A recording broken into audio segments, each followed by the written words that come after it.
اعوذ باللہ من الشیطان اللعین الرجیم بسم اللہ الرحمن الرحیم رب اشرح لی صدری ویسر لی امری واحلل عقدۃ من لسانی یفقہوا قولی اللہم صلی علی محمد وآل محمد۔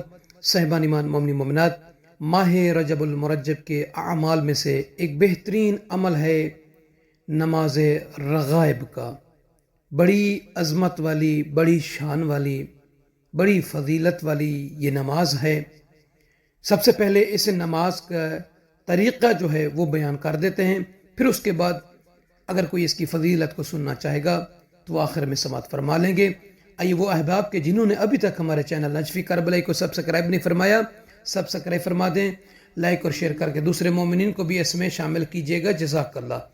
ماہ رجب المرجب کی جب پہلی جمعرات آتی ہے تو فرماتے ہیں کہ روایت میں ہے اس دن میں روزہ رکھیں اور نماز مغرب اور عشاء کے درمیان میں یعنی جمعرات کی شب 12 رکعت نماز دو کر کے پڑھنی ہے۔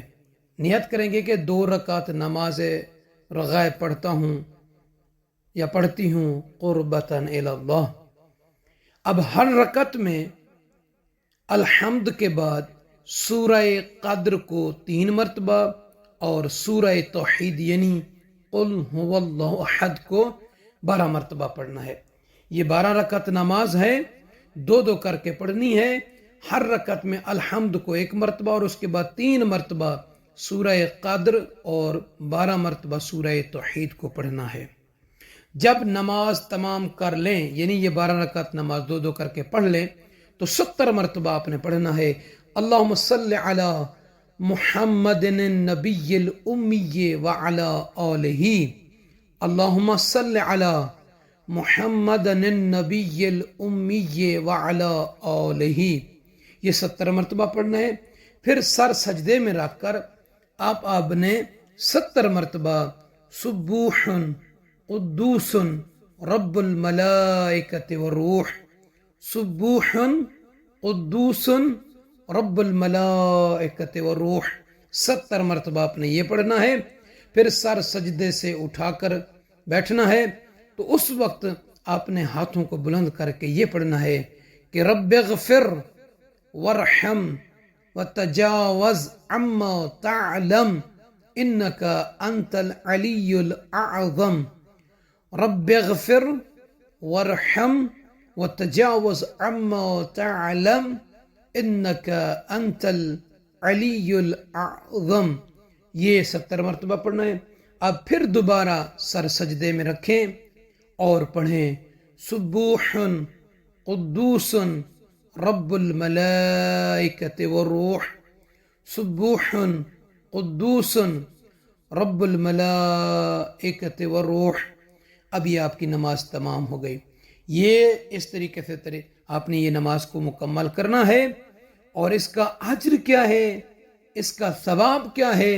فرماتے ہیں کہ ماہ رجب المرجب کی جب پہلی شب جمعہ کو جو بندہ یہ لیلۃ الرغائب جس کو کہتے ہیں یعنی رغبتوں والی رات، فضیلتوں والی شب، اس شب کے لیے اللہ کے نبی نے یہ جو نماز آپ نے سنی، یہ جو نقل بیان فرمائی، اس کے فضائل تو بہت سے ہیں، ان میں سے ایک یہ ہے کہ اس نماز کی برکت سے یہ جو بندہ یا بندی جس نے پڑھا ہے اس کے گناہ کثیرہ معاف ہو جائیں گے، یعنی بہت زیادہ گناہ اس کے اللہ تعالیٰ معاف کر دے گا۔ اور قبر کی پہلی رات یہ نماز اللہ عز و جل کے حکم سے ایک خوبصورت بدن اور صاف و شیریں زبان سے آ کر کہے گی کہ اے میرے دوست، خوشخبری ہو تجھے کہ تو نے ہر تنگی اور سختی سے نجات پائی ہے۔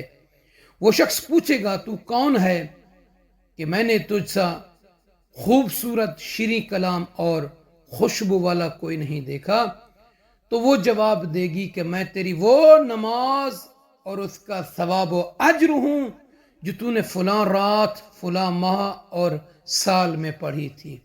آج میں تیرے حق کی ادائیگی کے لیے حاضر اور اس وحشت و تنہائی میں تیری ہم غم اور ہم خوار ہوں۔ کل روز قیامت جب سور پھونکا جائے گا تو اس وقت میں تیرے سر پر سایہ کروں گی، بس خوش و خرم رہ کر خیر و نیکی کبھی تو اس سے دور نہیں ہوگی. یعنی اتنا بڑا اجر اور اتنا بڑا ثواب ہے. نماز لیلۃ الرغائب کو نہیں بھولیے گا. جمعرات کے دن آپ نے روزہ رکھنا ہے اور خمیس یہ شب جمعہ کی رات میں مغرب اور عشاء کی نماز کے درمیان یہ 12 رکعت نماز پڑھنی ہے. تو اپنی دعا میں خصوص